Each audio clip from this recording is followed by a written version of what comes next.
자, 이제 마지막으로 연령별 노후자산 배분 전략에 대해 말씀드리겠습니다. 지금까지는 전문가들의 자료를 종합하여 정리한 내용이지만 여기부터는 제가 이해하고 연구한 내용입니다. 먼저 연령별 자산의 변화를 표현해 보았습니다. 일반적으로 취업부터 퇴직까지 자산을 축적하고 퇴직부터 사망까지 자산을 인출합니다. 자산 축적은 시간이 지날수록 점점 많아지므로 50대가 가장 중요합니다. 이 시기를 집중해야 합니다. 자산 인출도 시간이 지날수록 급격히 줄어듭니다. 인출 초기에는 원금이 이자와 배당 소득을 만들어 서서히 감소하지만 원금이 줄어들수록 이자와 배당 소득도 적어져서 자산이 급격히 소멸합니다. 잘못하면 노후 파산을 당할 수 있습니다.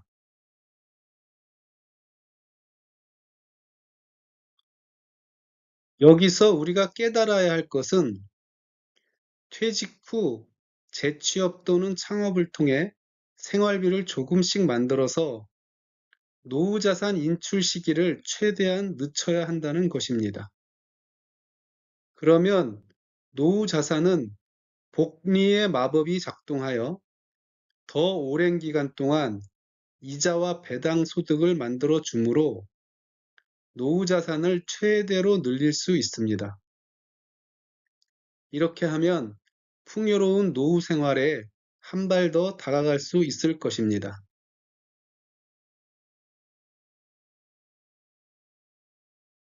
이제부터 제가 연구한 노후 자산 설계 방법을 말씀드리겠습니다. 먼저 연령대별로 구분해서 노후 생활의 특징을 구분해 보았습니다. 퇴직 전에는 자산을 축적하는 기간입니다. 주된 직장에서 근무하면서 많은 은퇴 자산을 모을 수 있습니다. 퇴직 후 국민연금이 나오는 65세까지는 소득이 전혀 없는 공백기입니다.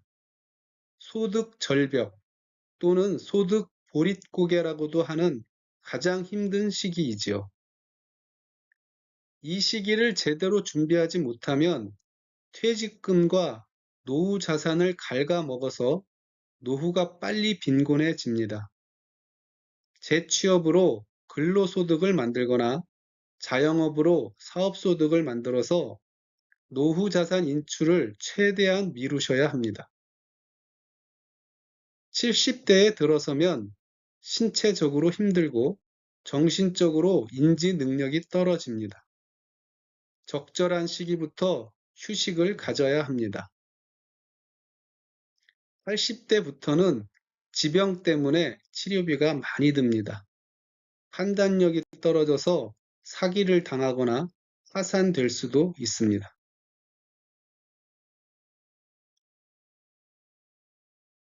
앞에서 노후 자산을 성격별로 구분해 보았습니다. 다시 핵심 내용만 요약해서 설명하겠습니다. 국민연금은 파산이 되더라도 죽을 때까지 받을 수 있는 절대 보장 노후 자산입니다. 추후 납부, 임의 계속 가입, 연기연금을 통해 최대로 증액할 수 있습니다. 기초연금은 부부 기준 월 53만 원이지만 재산과 소득이 많으면 받지 못할 수 있습니다. 퇴직연금은 인생에서 가장 큰 목돈입니다. 최대한 인출을 늦춰서 노후 자산으로 활용하십시오. 개인연금은 그동안 연말정산 세액 공제를 위해 연금저축이나 IRP 계좌에 납입한 자금입니다. 투자 전략을 잘 세워서 든든한 노후 자금으로 사용해야 합니다.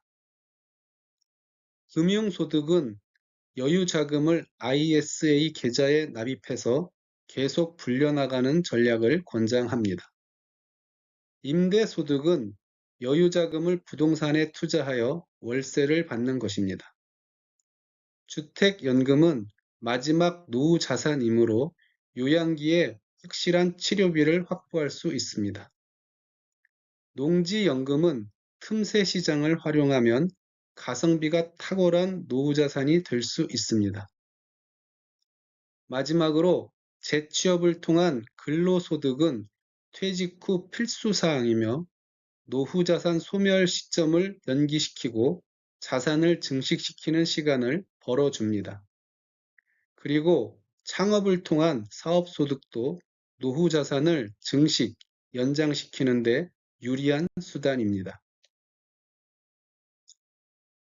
이번에는 각 자산별 사용 연령을 분석해 보았습니다.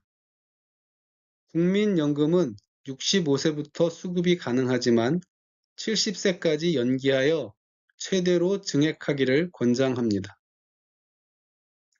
기초연금은 65세부터 지급되지만 대상 여부를 확인해야 합니다. 퇴직연금은 급히 사용할 목적이 없으면 수령받고 10년 후 인출하는 것이 유리합니다.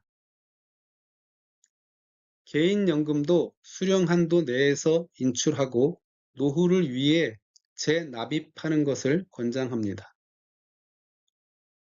금융소득은 여유자금이므로 절세 계좌로 불리다가 다른 자금으로 활용하는 것이 좋습니다. 임대소득도 여유자산이므로 80세 정도까지 관리하다가 매각하여 다른 자산으로 변환해야 합니다. 주택연금은 해약하기 어려운 연금이므로 요양기에 치료비를 확보하는 수단입니다. 농지연금은 자격 조건을 취득하면 노후에 매우 유용한 확정형 연금이 될 것입니다. 근로소득은 건강한 기간에 생활비를 충당하다가 70대 이후에는 종료되는 소득입니다. 사업소득도 80대부터는 유지하기 어려운 소득입니다.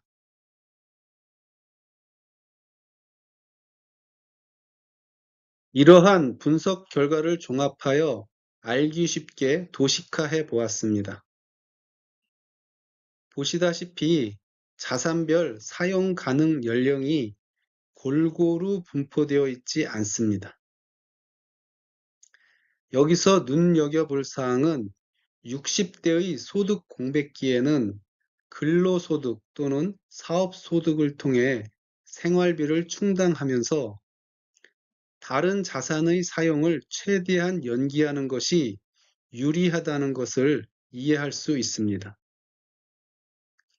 하지만 근로소득과 사업소득은 70대 이후에는 창출하기 힘들어집니다. 또한 80세 이후에는 심신이 쇠락하여 자산을 지킬 힘과 판단력이 없습니다. 퇴직연금, 개인연금, 금융소득, 임대소득은 쉽게 해약하거나 사기를 당할 수 있어서 불안한 자산입니다.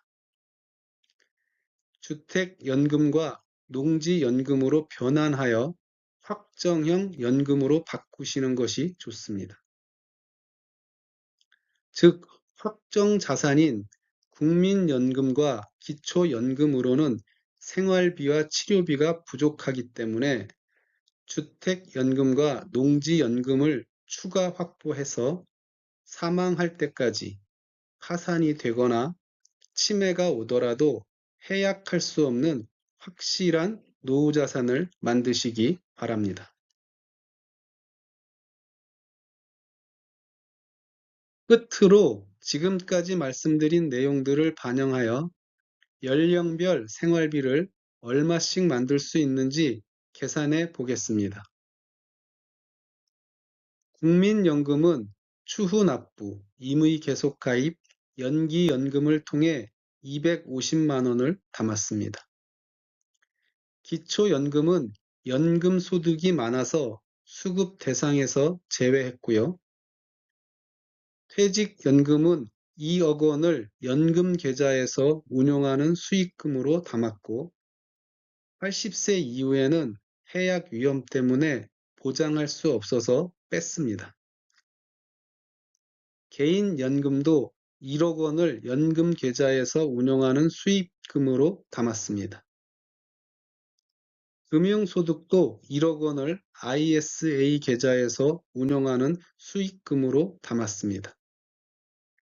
임대소득은 2억 원을 투자하여 80세까지 관리하는 것으로 담았습니다. 주택연금과 농지연금은 각각 5억 원과 3억 원을 80세부터 개시하도록 설계했습니다. 근로소득과 사업소득은 월 200만 원씩 70세까지 만들도록 설계했습니다. 이 자료를 토대로 각자 준비 중인 자산들을 조정해서 필요한 생활비를 계산해 보세요. 60대의 부족한 소득을 어떻게 충당할 것인지, 80세 이후에 요양비는 어떻게 확보할 것인지 구체적으로 설계하시고 준비하시면 됩니다. 모두 100세까지 매월 500만 원을 만드시길 응원합니다.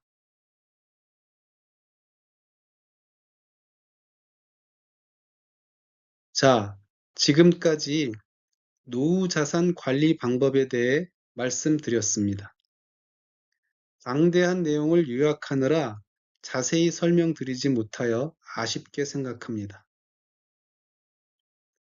마지막으로 전체 내용을 다시 축약해서 강조드리면 부채와 빚은 퇴직 전에 비우자. 국민연금은 최대로 늘리자. 개인연금은 절세 계좌로 모으자.